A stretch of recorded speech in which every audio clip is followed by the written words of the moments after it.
welcome back to the channel.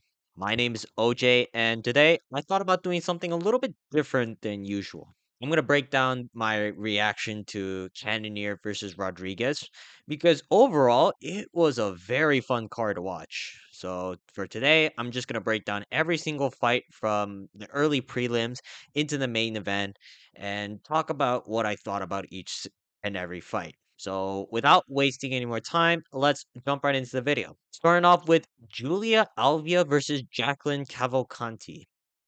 Cavalcanti just pieced up Alvia for a clear 29-28 win. Couple of instances where I thought Cavalcanti could have pushed for a finish, but considering this is women's MMA, I thought her combinations were very crisp. Two things can be true for this fight, however. Alvia is an absolute retard because she would rather get her ass whooped for 3 rounds straight instead of biting down on the mouthpiece and either get in the pocket or set up a double leg. She just chose to get jabbed in range for 3 rounds. But good job for Cavalcanti. Not much else to say, so we're gonna move on to the next fight. Next, we have Walter Walker versus Dontel Mays. Walter Walker is actually a capable heavyweight. I know he lost to Lucas Bresky who is a complete fucking tomato can, but outside of that, he's consistently implemented takedowns and leg locks in this fight, and he just got another leg lock win in the first round. Now, I don't think this will work around like top five level competition, like against Alexander Volkov, but considering how he has more leg lock wins than Cyril Gahn, I'm gonna say this is pretty impressive. I could just talk shit about how Dontel Mays looked like a morbidly obese fat fuck with no tangible skills, but I thought Walker showcased his skills very well, and I hope to see who the UFC put him up against in his next fight. Moving on to Vince Morales versus Elijah Smith. This was a very close fight, but I'm impressed with what Elijah Smith was able to showcase in his debut. He's got a wicked fast jab, and he was using it to bust up Morales very badly. And he pulled off the Hamza Chimaev at one point where he carried Morales from one side of the octagon to the other, so his coaches can advise him through a finish. Now, I was really worried for Smith a couple of times because there were a few instances though that the fight where I thought Morales was able to lock up a Peruvian necktie or Darce, but every time I thought it was a little bit tight, Smith was able to get out of those dangerous positions and proceed to uh regain top control. There are improvements needed to be made if he wants to get to the top of the sport, but he's like my age, which is fucking insane. 22 years old and out here doing what he did is crazy. And like that frankly kind of inspired me to lock the fuck in. Congrats to Elijah Smith and hopefully we get to see him fight in the within like 3 months. Moving on to Gabriel Bonfim versus Chaos Williams. Gabriel Bonfim put up a masterclass for us against a very dangerous opponent in Chaos Williams. Bonfim's jab and calf kicks were fucking money, and overall the improvements Bonfim made are like night and day compared to when he lost to Nicholas Dalby. Eventually, Bonfim times a beautiful takedown. Both guys were scrambling, and Bonfim was able to lock up one of the nastiest dart strokes you will ever witness. Like I thought Williams would have been able to just survive the last few seconds, but Bonfim put him out cold. Like Williams was spazzing out on the ground, and at the moment it was pretty concerning. Great dart stroke finish by Gabriel Bonfim, and I guess the Bonfim hype train is back in business, or at least one of them is. We'll get to Ismael Bonfim in a minute. Next, we have Rafael Estevan versus Jesus Aguilar. Very close fight. A lot of mistakes from both sides. It's just that Jesus Aguilar made the more costly ones. You would think in 2025 people will stop pulling guillotines in MMA, but here we witness Aguilar lose a very close decision because his dumbass kept pulling guillotines to give up bottom position for no reason. I'm gonna be honest, it wasn't like Estevan was doing any better. Every time Estevan tried to take the back, Aguilar would just tripod and Estevan would just topple over because he didn't bother to sink the hooks in whenever he tried to take the back. But worst of all, it was awkward watching Aguilar just stick to striking. It wasn't bad by any means because, if anything, Aguilar was piecing up Rafael Estevan throughout the fight. But because Aguilar is primarily a wrestler, he would just pause in the middle of his combinations because he's not used to staying on the feet for long periods of time, and he would rather immediately shoot a failed single. Congrats to Esteban for winning. We would have gone to Aguilar, but I don't really believe in either of these guys. So we're gonna move on to the next fight. Moving on to Angela Hill versus Ketlin Souza. Another very close fight. Arguably should have gone to Ketlin Souza, but I think Hill managed the fight extremely well.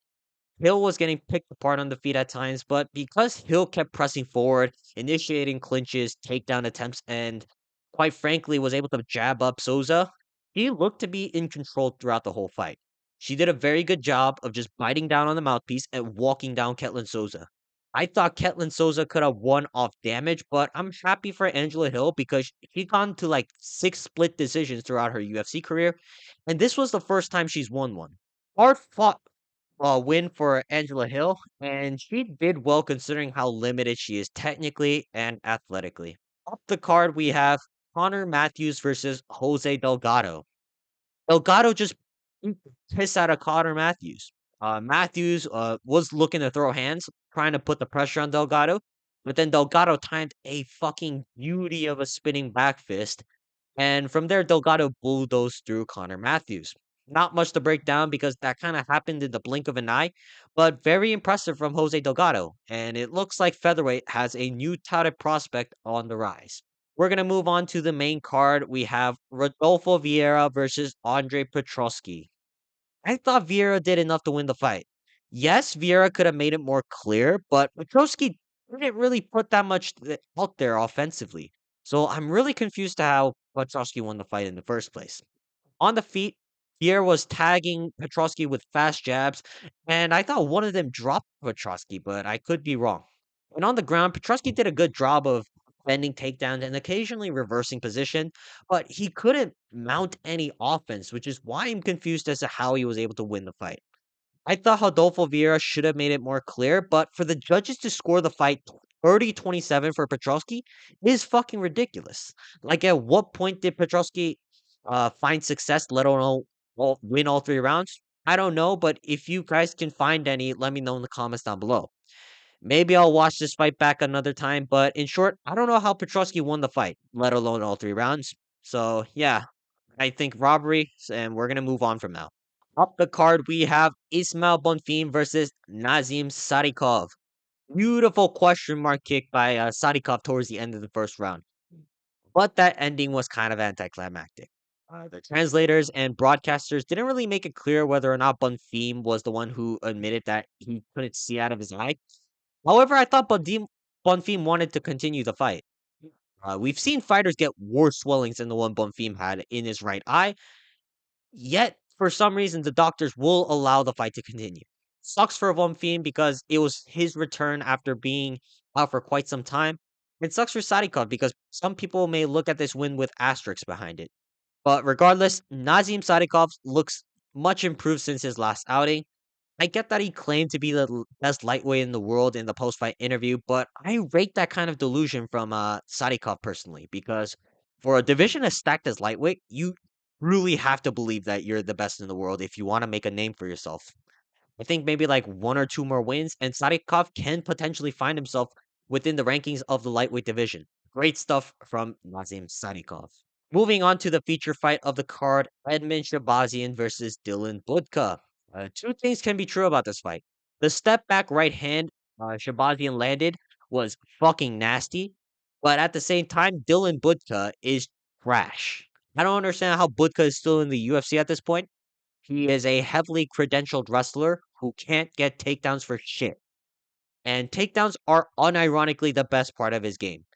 I don't know why the UFC still has him signed, but by Tuesday, I expect him to be cut from the roster. As for Edmund Shabazian, nothing much. The odds dictated that Shabazian was going to bulldoze through Dylan Budka with little to no resistance, and that's what Shabazian did. He's going to have to win a few more fights if we want to talk about Shabazian in a potential title run, but considering how young Shabazian is, it is possible. Regardless, I want to say get rid of Dylan Budka, and we're going to move on from that fight for now. On to the co-main event, Calvin Kattar versus Yusuf Zalal. Zalal won the fight 29-28. The first two rounds, Zalal looked good. He was jabbing up Cater's face, and Cater couldn't really amount to any offense. Zalal did a very good job of using his footwork to create really slick angles for him to tee off on Calvin Cater, and if Calvin Cater overextended, Zalal would time a fast last double to secure a takedown.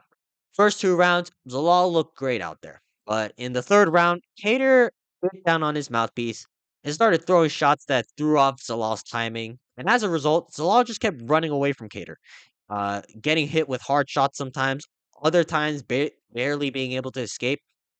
It felt like had this been a 5 rounder, Cater would have put an absolute beating on Yusuf Zalal. Hell, even Cater before his fight with Arnold Allen, I think would have been able to put a whooping on Zalal's ass tonight. Zalal did a very impressive job for the first 2 rounds, and he did beat a very highly touted opponent, but it's clear that Cater isn't who he used to be. Old Cater would have been able to take Zalal into the deep waters, but I think the injuries and the lack of activity have really hindered Cater in this fight because it took him a very long time before he can mount any successful offense.